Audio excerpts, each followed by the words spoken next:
The day I transformed into the most detested individual in Lakeside Estates coincided with the day I ascended to its highest position of power. A sum of $500 was what Karen Wellington and the Homeowners Association fined me for taking my bereaved daughter fishing. What they failed to realize was my possession of 4 million reasons to retaliate and a sufficient reserve of spite to employ every last one of them. My name is Remy Thornfra, and up until 2 months prior, I was living a life most would define as the American dream. I had dedicated 15 years to forging a career in venture capital and financial investment, culminating in the sale of my shares in various tech startups for a sum that allowed me to retire at the age of 42. Life, however, has a way of teaching you that money isn't the ultimate measure of wealth. My wife, Rachel, succumbed to her battle with cancer the previous year, leaving me as the sole parent to our 14-year-old daughter, Solon. The grief was a destructive force for both of us. Fishing, the final activity we had all cherished together before Rachel's health declined irrevocably, seemed to be the only solace. Consequently, when I determined a new beginning was necessary, I sought out a home specifically near water, a tranquil place where we could begin to heal. Lakeside Estates appeared flawless on paper, boasting upscale residences, reputable schools, and a stunning 6-acre lake situated at the heart of the development. The realtor did note the existence of a homeowners association but reassured me it dealt with standard matters like lawn care and exterior paint choices, the typical regulations. I should have sensed something more when she paused before stating, "The HOA president, Karen Wellington, is very committed to preserving property values." At the time, I gave it little thought. I had navigated challenging personalities throughout my professional life. How formidable could a single neighborhood administrator truly be? I discovered the full extent of her nature on a serene Saturday morning in April. Solon and I had been at the community lake for roughly an hour, fishing from the modest wooden dock. It was the first instance in weeks I had witnessed a genuine smile on my daughter's face. She had just landed her second bluegill and was in the process of carefully removing the hook when an acerbic voice shattered the morning's peace. "Excuse me, but what precisely do you believe you are doing?" The woman advancing toward us was in her late 50s, clad in what appeared to be costly athleisure wear. Her highlighted blonde hair was coiffed in a style I can only characterize as the universal, "I need to speak with the manager" cut. She held a tablet and bore an expression suggesting she had just discovered us in the act of defacing public property. "Good morning," I responded, endeavoring to maintain a friendly tone. "Just enjoying a bit of fishing with my daughter." I offered my hand. "I'm Remy Thornfra. We moved into the Sycamore Drive house about 2 months ago." She completely disregarded my extended hand, choosing instead to tap her tablet with aggressive motions. "Mr. Thornfra, fishing is expressly forbidden in our community lake. This constitutes a direct breach of HOA regulations. I am Karen Wellington, HOA president." She delivered this last statement as if she were declaring her royal status. "I will be required to issue a violation notice. The penalty is $500. I sensed Solon tense up next to me. "There must be a misunderstanding," I stated calmly. The realtor specifically highlighted fishing as one of the community's amenities. It was a major selling feature for us. Karen's thin smile failed to reach her eyes. "That regulation was updated last month. All residents received an email notification. Ignorance of the rules is not an exemption from adhering to them." She pivoted her tablet in my direction, displaying a document titled "Amendment to Recreational Use of Community Lake." The date indicated its approval just 4 weeks prior. "We never got any notice about this," I countered. "I personally manage all communications." The email was dispatched to every household, Karen asserted with unwavering confidence. "Perhaps you ought to check your spam folder. Although I cannot be held accountable for residents who neglect to read official correspondence." My jaw clenched, but I kept my voice even. "May I inquire as to why fishing was abruptly prohibited? This lake is evidently stocked." I could spot several bass swimming in the shallows. Karen cast a dismissive look at our fishing gear. "Environmental and safety issues. The hooks can harm wildlife, and we have received complaints about the odor of fish and bait bothering residents attempting to enjoy their lake views." She glanced pointedly at our small tackle box.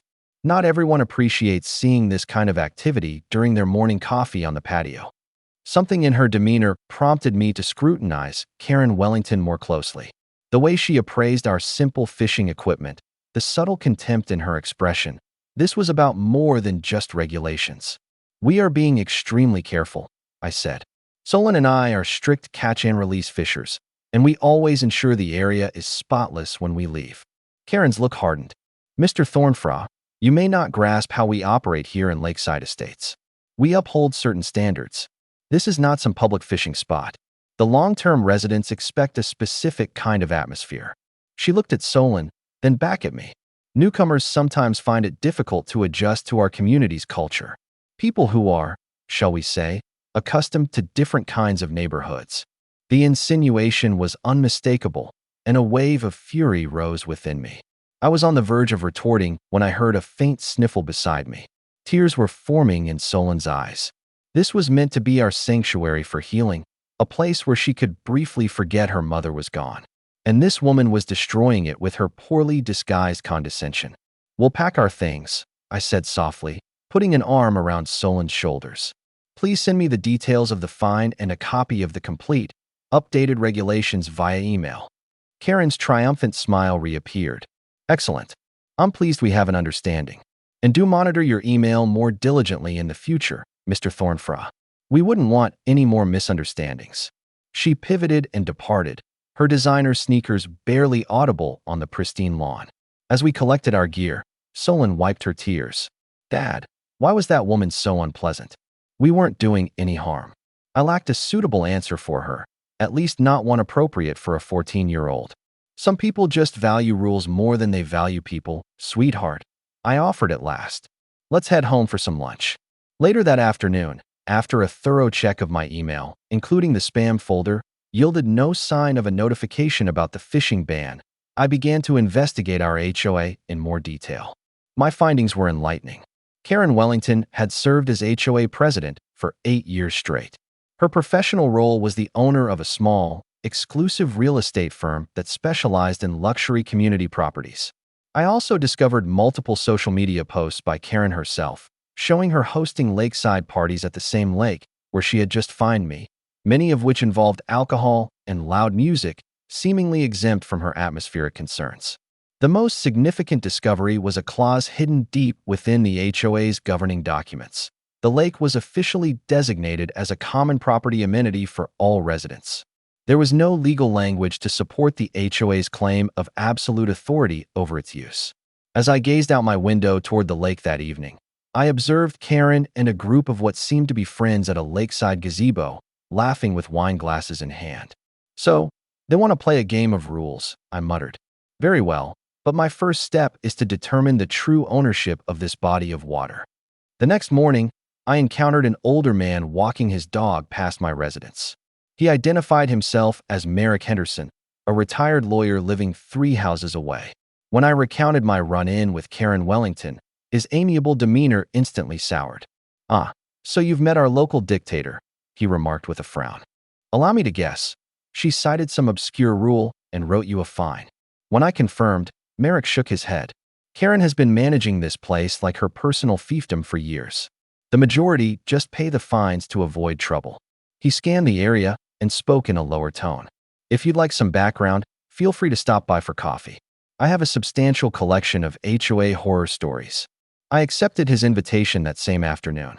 Merrick's residence was adorned with legal texts and framed pictures of individuals I presumed were past colleagues or clients. Over a cup of remarkably good coffee, he disclosed what he knew of our community's power dynamics. This is what most residents don't grasp, Merrick stated, producing a folder brimming with papers. The lake is not actually the property of the HOA. It is owned by Meridian Development Corporation, the original developers. They granted recreational rights to the HOA under a 30-year lease, which is how Karen and the board are able to dictate its use. He then tapped a document with a highlighted date. But that lease is set to expire in under 2 months. This immediately grabbed my focus. What happens then? Meridian could, in theory, renew the lease, sell the lake to the HOA, or seek another buyer. Most residents are oblivious. They believe the HOA owns everything. Merrick leaned in closer. But this is where it gets compelling. I have heard from my contacts that Meridian is in financial trouble and may be looking to sell off assets quickly. And our dear friend Karen is aware of this. Over the following hour, Merrick and I delved into public records. We uncovered a pattern of manipulative conduct by Karen that extended well beyond minor rule enforcement. Using a series of shell companies linked to her real estate firm, she had been discreetly purchasing properties in the neighborhood whenever residents were compelled to sell, frequently after being worn down by exorbitant HOA fines and violation notices. And now she is aiming for a much larger prize, Merrick finished. From what I've pieced together, she has been in private negotiations with Meridian to buy the lake property herself. Not for the benefit of the HOA, but for her own development company. The rumor is she intends to limit lake access and construct more luxury homes along a portion of the shore. This clarified the reason for the sudden prohibition on fishing. It was never about environmental protection. It was a strategy to incrementally curtail lake access in anticipation of a complete transfer of ownership. Merrick connected me with another potential ally, Samuel Washington, a retired local bank owner and one of the few who openly challenged Karen's authority. Samuel, a distinguished African-American man in his 60s, had personally encountered Karen's subtle forms of discrimination. The next evening, Samuel welcomed us into his study, where he showed us a meticulously curated database that tracked HOA activities for the last decade. "I began this as a simple record-keeping project," he said, indicating his computer screen, which was filled with spreadsheets. But it soon became clear that Karen's enforcement actions followed a distinct pattern. The evidence was irrefutable. Homeowners of color were issued violation notices at a rate nearly 3 times that of their white counterparts. Newcomers were cited for minor infractions that longtime residents were routinely permitted to ignore. Most revealingly, properties that were ultimately sold below their market value due to compliance struggles often fell into the hands of shell companies tied to Wellington properties. Karen's real estate strategy is sophisticated, Samuel elaborated, displaying property records. She avoids direct purchases. Instead, she operates through a web of LLCs, Lakeside Investments, Wellington Holdings, Sierra Vista Properties, all of which eventually lead back to her, but are sufficiently obscure to prevent an obvious link. He presented documentation for 6 different homes acquired this way over the last 5 years, all following an identical sequence: relentless HOA violations, diminished property values, desperate sales, and subsequent high-profit resales after minor cosmetic updates. Merrick nodded gravely. The lake is her ultimate goal. Meridian Development has been in a precarious state since the recession. They overcommit on commercial real estate and have been quietly offloading residential assets to manage their debts. The lake was never intended to be a permanent green space. The original 30-year-old development plan actually featured lakefront condominiums, but construction was halted by environmental regulations of that era. Those regulations have since been loosened, Samuel interjected. With the proper connections at City Hall, which Karen undoubtedly possesses, permits for limited development could be secured. A half-dozen high-end lakefront houses could easily generate 7 or 8 million in revenue. My professional instincts were aroused. "Tell me more about Meridian's financial state," I requested. As a former venture capitalist, I was skilled at identifying undervalued assets and opportunities. In the following days, Samuel put me in touch with former banking associates who offered discreet information about Meridian's fragile situation. The company had incurred significant debt to finance a commercial project that collapsed when anchor tenants withdrew during the pandemic. Their credit was exhausted, and they were covertly selling land to stave off bankruptcy. The lake property, with an estimated value of around $300,000, was among their last remaining unpledged assets. Meanwhile, Merrick was discreetly organizing small meetings with other dissatisfied residents. We convened in various locations, sometimes at Samuel's house, other times in private rooms at the local library, and once even in the back room of a sympathetic resident's bakery. The accounts shared a troubling consistency. She cited me for having excessive holiday decorations the day after I spoke out against her at the town council meeting. James Morris, a retired teacher, informed our small assembly. "I've used the same Christmas lights for 15 years, but this time they supposedly violated some obscure brightness ordinance. My foster children were prohibited from using the community pool for being too noisy," shared Maria Gonzalez, a healthcare professional whose 3 foster children were swimming at the time Karen's grandchildren wanted to use the facility. When I inquired about the specific rule they had broken, she stated it was her executive decision as HOA president.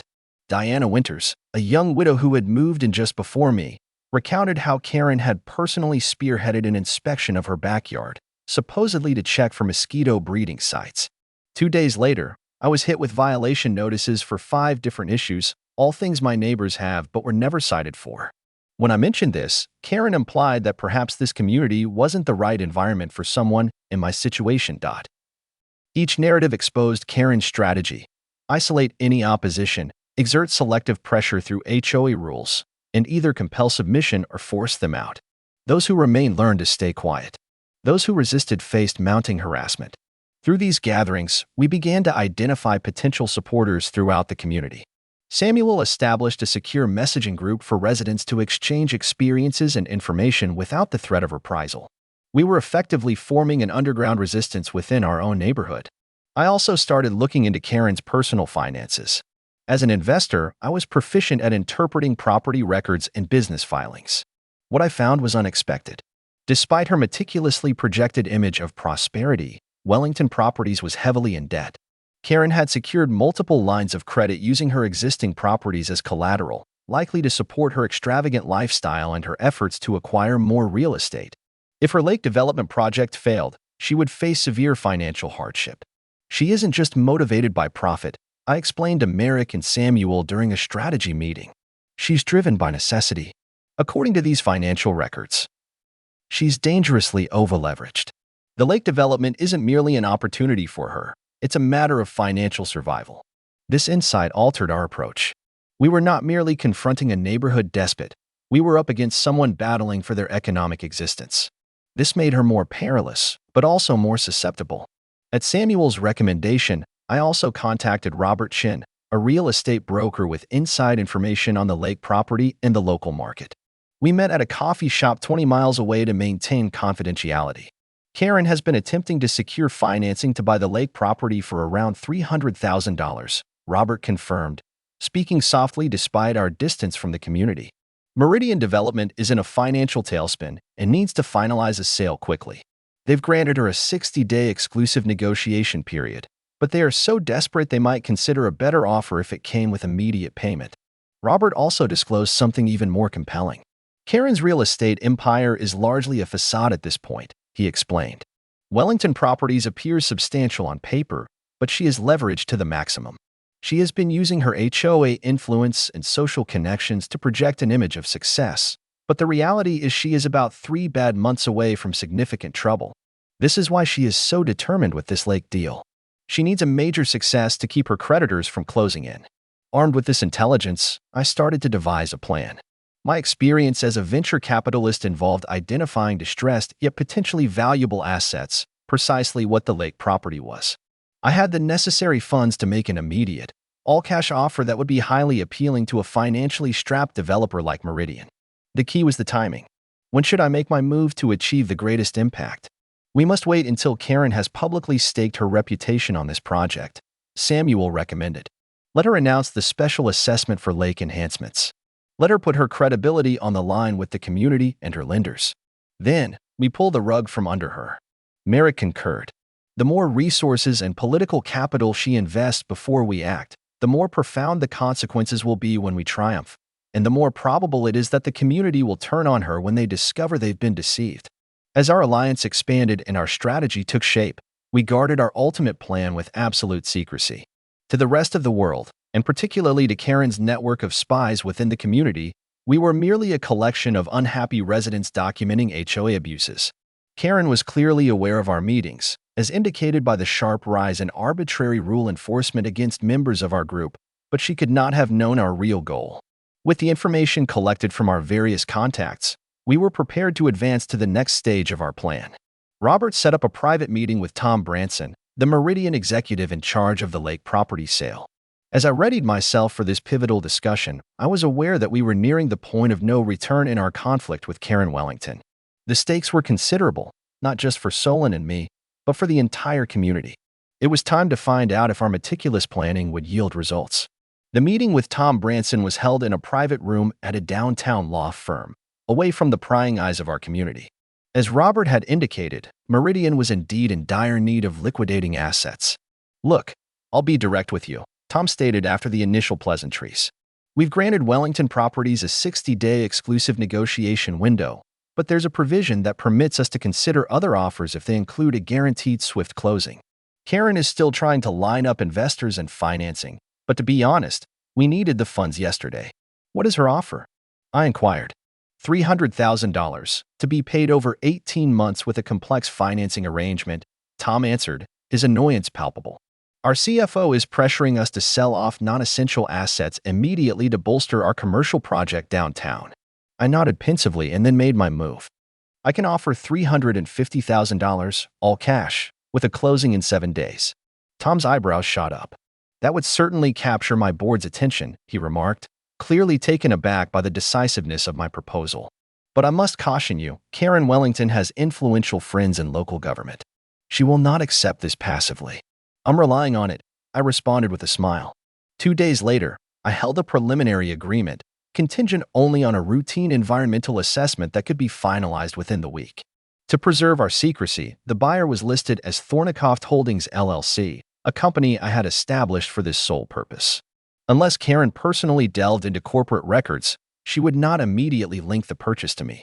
While I was forming my coalition and exploring my options, Karen seemingly got wind of my actions. I suddenly began to receive violation notices for issues that had never been raised before: inadequate weed control, unapproved landscaping materials, incorrect mailbox height, and even a citation for my garage door being the wrong shade of taupe, despite it being the exact color approved when I purchased the home. The fines started to accumulate: $100 for one issue, $200 for another. In just 2 weeks, I had amassed nearly $2,000 in penalties. When I attempted to challenge them, my appeals were either mysteriously misplaced or rejected without any justification. It was evident that Karen was employing every method available to coerce me into submission. Then, a particularly disturbing event occurred. Solon had left her bicycle in our driveway while she went inside to take a phone call. Within 15 minutes, a violation notice was attached to our door, complete with photos of the infraction. Someone had been observing our house, ready to capitalize on any minor mistake. The methodical nature of the harassment was becoming increasingly clear. The targeting was not confined to me. Anyone seen associating with our group soon became subject to similar treatment. Maria Gonzalez was cited for her lawn being 1/4 of an inch too tall, a measurement taken by Karen herself. James Morris was fined for a bird feeder that had been in his yard for over a decade but now supposedly violated some vague aesthetic rule. Diana Winters was issued a notice for improper trash disposal because her recycling bin was 6 inches too close to her garage. It was an unmistakable campaign of intimidation, but it produced the opposite effect of what Karen had intended. Instead of frightening people away from our cause, her aggressive tactics drove more residents to our clandestine meetings. With every new, preposterous violation, another neighbor joined our messaging group. By the 3rd week, our coalition represented nearly 30 households, more than 1/4 of the entire community. The breaking point arrived when my daughter came home from school in tears. "The kids at school are calling us troublemakers," she cried. Brianna said her mom told her we're trying to lower property values and that we don't fit in here. Brianna's mother, I soon learned, was one of Karen's staunchest allies on the HOA board. The conflict had now escalated to targeting my child. That evening, after Solon was asleep, I called Merrick. "I'm thinking about selling the house and leaving," I confessed. "This is affecting Solon too much." "That is precisely what she desires," Merrick answered firmly. "Karen has done this to at least 6 other families that I know of. She relentlessly issues violations until they sell, often below market value due to the property's problems, and then her real estate network acquires them. Do not grant her that victory." He was, of course, correct. To leave would be to let Karen win, and worse, it would teach Solon the wrong lesson about confronting bullies. That very evening, I received confirmation that the environmental assessment of the lake was clean and that Meridian's board had accepted my offer. The documents were prepared for signing. Later that night, while re-examining the HOA governing documents, I found a critical detail. Karen's proposed special assessment to fund lake amenity improvements, which was widely understood to be her method for raising money to buy the lake, required a 75% approval from homeowners. Not the simple majority she had asserted in the meeting. She was trying to circumvent the HOA's own regulations, certain that no one would dare to question her. That was the instant everything fell into place for me. They have extended this fight to my daughter, I resolved as I shut my laptop. It is time to demonstrate what occurs when you provoke someone whose career was built on dismantling and reconstructing systems. The following morning, I transferred $350,000 from my investment accounts, a sum roughly 15% greater than Karen's offer for the lake property. I contacted Samuel Washington, who not only supported my plan but also offered to lend me an additional $50,000 to guarantee we had ample leverage. Within 48 hours, I had finalized all the paperwork with Meridian Development. The lake, all 6 acres of it, along with the surrounding 10-foot shoreline perimeter, was now mine, not the HOA's, and most certainly not Karen Wellington's. What made the deal particularly satisfying was its timing. The day after I finalized the purchase, Karen had arranged a special HOA meeting to unveil her grand vision for our lake's future. She had even commissioned a local architectural firm to produce renderings of proposed enhancements, which, from the preview on the community bulletin board, involved shrinking the lake's surface area by about 20% to accommodate a members-only lakeside lounge that would have conveniently wiped out the primary fishing areas. I maintained absolute confidentiality about this development, confiding only in Merrick and Samuel. In the meantime, Karen's aggression escalated. She called an emergency HOA meeting to declare a special assessment for critical community improvements, an extra $50 per month from every household, ostensibly for lake upkeep, but in reality, a means to amass funds for her purchase. At the meeting, Karen stood at a lectern with a PowerPoint presentation titled Elevating Lakeside Estates, a Premier Vision. She spent 20 minutes detailing how a strategic reimagining of the lake area would boost property values and enhance the community's reputation. What she conveniently omitted was that her own real estate company would be overseeing the development and sale of the new lakefront homes she intended to construct. Karen also initiated a thinly veiled smear campaign against me. Without mentioning my name, she spoke of certain new elements in our community who failed to grasp our values and financially unstable individuals attempting to devalue our properties. Samuel courageously rose to my defense, only for Karen to publicly humiliate him by dredging up a long-settled tax matter from his past. "I find it curious," Karen remarked with faint sweetness, "that Mr. Washington feels he can lecture us on community standards when he himself had to resolve issues with the IRS over unpaid taxes just a few years ago. Perhaps we should all ensure our own affairs are in order before we critique others." It was a despicable tactic. Samuel had indeed undergone an audit, but it stemmed from a clerical mistake that had been fully rectified. The way Karen presented it, however, made him sound like a tax evader. The meeting deteriorated further when Safra Duskland cautiously proposed that a community vote might be appropriate before implementing such drastic changes to the lake regulations. Karen glared at her with a frosty expression.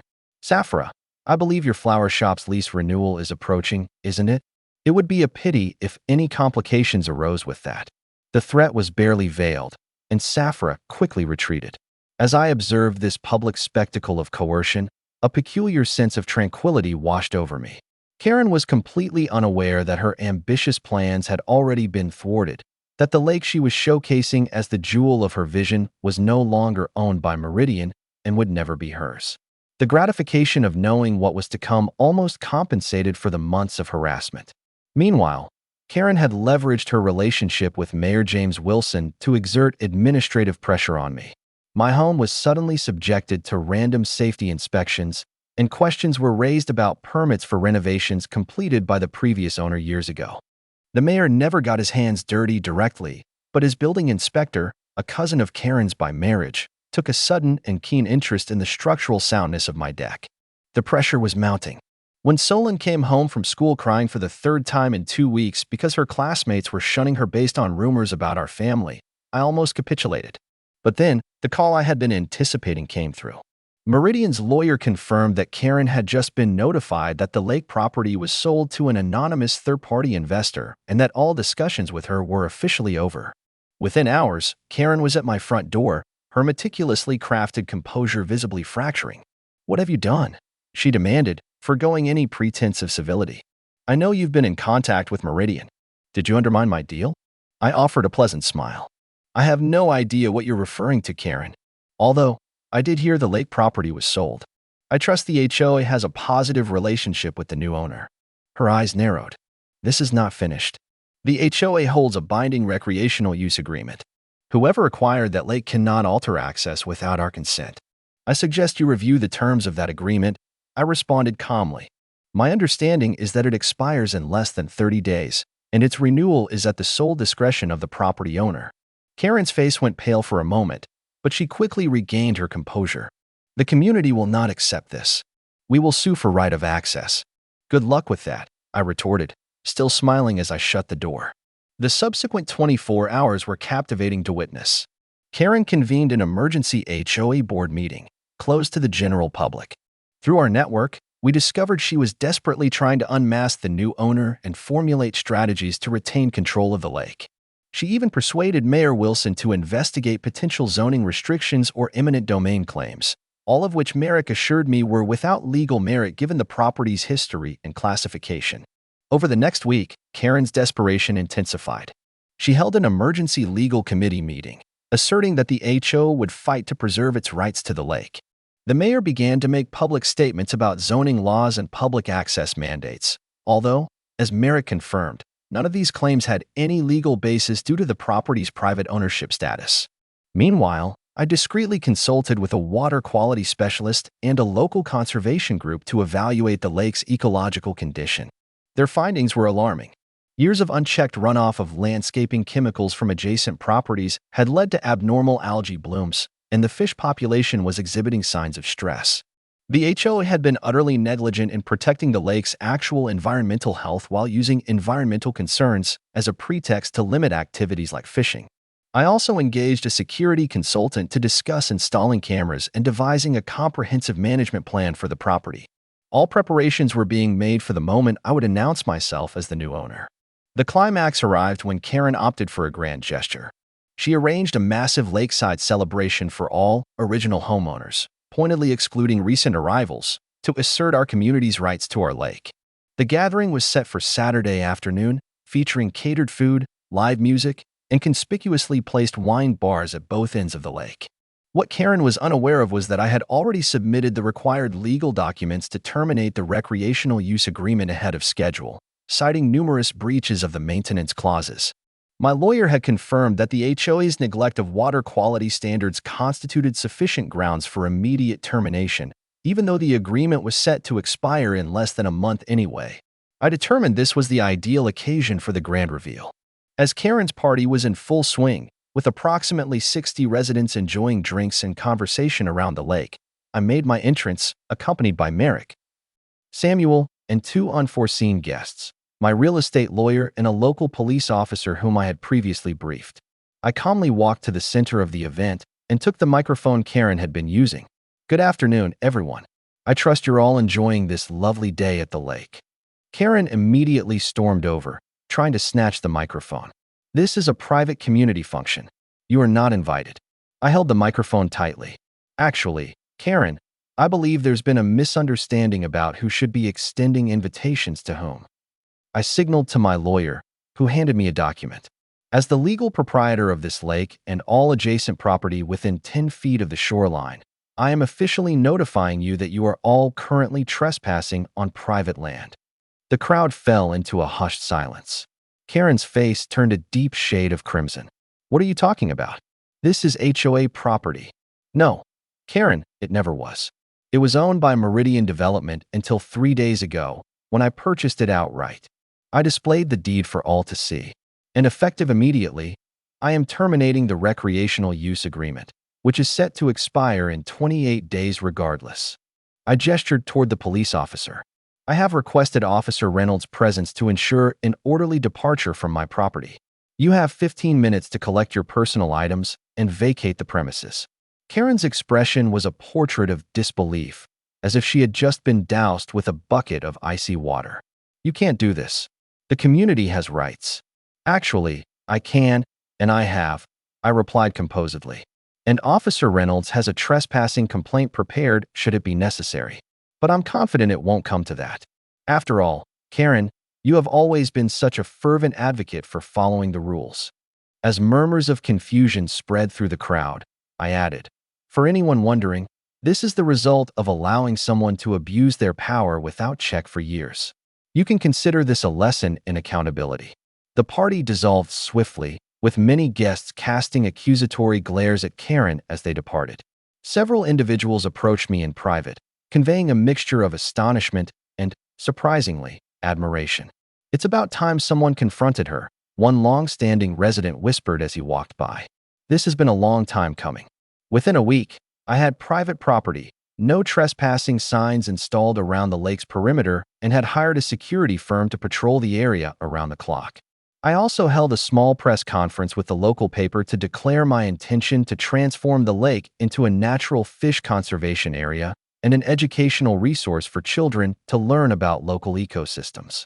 "The lake has suffered from environmental neglect for years," I stated to the journalists.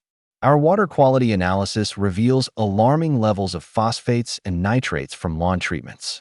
My team of environmental specialists will be carrying out a restoration project to bring this beautiful resource back to a healthy condition." The community's response was varied but grew increasingly positive as information about Karen's planned development project came to light. Many residents who were initially dismayed about losing lake access became supportive upon learning of her scheme to build private residences on a portion of the shoreline. The disclosure that she had intended to personally profit from what was considered community property caused a significant shift in public sentiment. Karen was incandescent with rage. She tried to sue me for destruction of community value, but the case was thrown out almost instantly after my lawyer produced the indisputable property deed and the expired access agreement. She then attempted to rally the HOA to impose punitive actions against me. More fines, new restrictions, even trying to place a lien on my property, but a growing number of residents were now questioning whose interests she truly served. The real turning point occurred when Safra Duskland finally summoned the courage to speak out during an HOA meeting. "I have served on this board for 3 years," she began, her voice initially trembling but gaining strength. "And I have observed Karen manipulate regulations, target specific homeowners, and redirect HOA funds towards pet projects that largely benefit her friends' properties.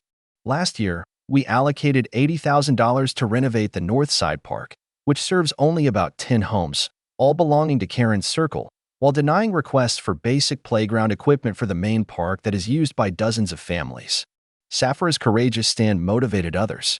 At the following HOA meeting, several longtime residents came forward to share their own stories of abuse they had witnessed but had been too intimidated to report. The floodgates had burst open, and years of suppressed resentment against Karen's leadership came pouring out. A motion was put forth to conduct a full audit of all HOA finances for the preceding 5 years. More board members started to challenge Karen's authority as financial records were examined and discrepancies were uncovered. The community was splitting, but not in the way Karen had anticipated. Instead of uniting against me, many residents were starting to view the HOA leadership as the actual source of the problem. As more residents began to challenge Karen's leadership, I launched a special initiative: free fishing passes for all children in the community. There was a single stipulation: children of current HOA board members were ineligible until their parents stepped down. It was a petty move, perhaps, but it was effective. The most gratifying moment was when several residents who had previously sided with Karen and sneered at me began appearing at my door, inquiring if their children might be granted fishing passes. Some even started to openly condemn Karen, the very same people who had been her loyal followers just weeks before. The social hierarchy had been completely upended. "My son is very keen to learn how to fish," conceded Veronica Palmer, a vocal supporter of Karen at HOA meetings. "He mentioned your daughter is involved in a junior conservation program." Her unease was evident as she stood on my porch, the same woman who had pointedly ignored my greeting at the community pool only a few weeks prior. "Yes, we are launching an educational program for children," I confirmed. "It centers on ecology, conservation, and sustainable fishing. Solon is helping to coordinate it." I paused for effect. "Of course, it's exclusively for families who are not currently represented on the HOA board." Veronica's face displayed a fascinating blend of annoyance and strategic thought. "I've been rethinking my involvement with the board lately. The recent decisions have been quite troubling." "How intriguing," I commented, maintaining a neutral tone. "Well, should your situation change, feel free to let me know." The program begins next Saturday. Within 3 days, Veronica had publicly announced her resignation from the HOA board, citing personal reasons. 2 other board members followed her lead within the week. Karen became frantic. She circulated rumors that the lake was contaminated and unsafe, assertions I promptly refuted by publishing the results of professional water quality tests, which demonstrated it was actually cleaner than when it was under HOA supervision. Then she made her most reckless move yet, attempting to bribe Merrick Henderson with promises to erase all his previous HOA violations and offering him a seat on a new board once she resolved the lake issue. What she failed to realize was that Merrick recorded their entire exchange. "I can make all those violation notices vanish, Merrick," Karen's voice came through clearly on the recording. "And there would be a position for you on the reorganized board, with a stipend, naturally. All I need is for you to help persuade Thornfraud to sell the lake to the HOA. Mention the environmental liabilities, the insurance premiums. Intimidate him a bit." Merrick played the recording for me, a look of satisfaction on his face. "I believe our friend Karen has forgotten the first rule of being a villain. Never attempt to bribe a retired ethics lawyer." The final chapter of Karen's dominance unfolded late one night when my security cameras recorded her and two other HOA board members trespassing on my property. They were seemingly trying to gather water samples, or more plausibly, contaminate the water to back up her pollution allegations. The video clearly captured Karen pouring a substance from a small bottle into the lake near a popular children's fishing spot. I immediately forwarded the footage to the police. Karen was charged with criminal trespassing and attempted environmental contamination. As she was being processed at the police station, investigators took a closer look at the HOA's finances during her leadership. Their findings prompted further inquiries into the misappropriation of funds, selective enforcement of rules based on personal ties, and evidence that she had used her position to devalue certain properties before they were acquired by her real estate associates. 2 weeks later, I invited all community residents, with the exception of the current HOA leadership, to a meeting at my home to deliberate on the lake's future. The attendance was remarkable, with nearly every household present. I presented my proposition. I would hand over ownership of the lake to a newly formed community trust under 3 conditions.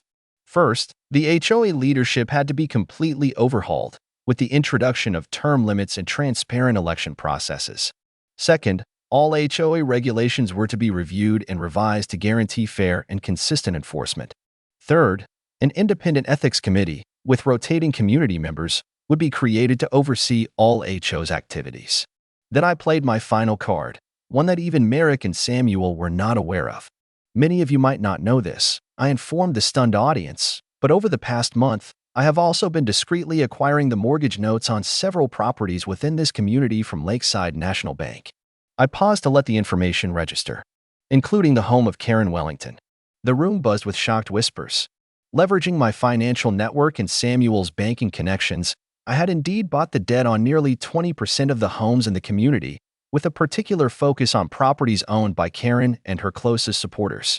It was entirely legal, though unorthodox, and it granted me immense influence. I have no plans to foreclose on anyone or call in these loans, I reassured the worried faces in front of me. In fact, I am ready to offer refinancing at below-market rates to every homeowner. But first, we must repair the broken system that has been tearing this community apart for years. The motion to replace the HOA leadership passed almost unanimously. Karen Wellington was compelled to resign in shame, facing not only criminal charges for trespassing and attempted contamination but also numerous civil lawsuits from homeowners who had been unjustly targeted by her policies. Her real estate firm came under investigation for unethical conduct, and within a few months, her house was on the market, with no interested buyers due to her now infamous reputation. Safra Duskland was elected the new HOA president, pledging sweeping reforms and transparency. The lake was officially renamed Rachel's Lake in memory of my late wife, and I transferred its ownership to the new community trust with legally binding stipulations, guaranteeing it would be accessible to all residents for generations to come. 3 months after the ordeal started, Solon and I organized a community fishing day at Rachel's Lake.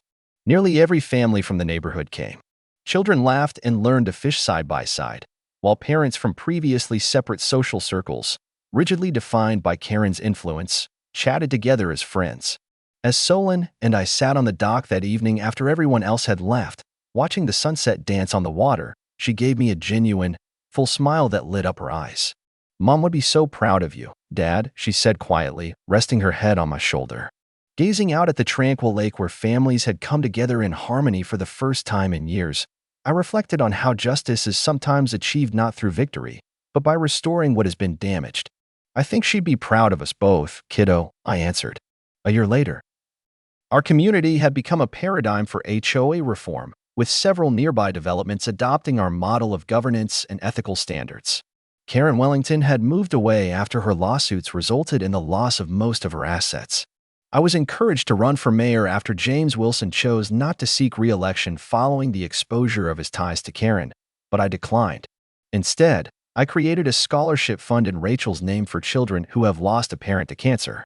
Sometimes, the most effective way to overcome a bully is not to become a more powerful one, but to fundamentally alter the rules of the entire game. And if you find yourself in your own HOA predicament, always remember, never discount the power of someone who not only understands the rules but also has the patience to wait for the ideal moment to enforce them.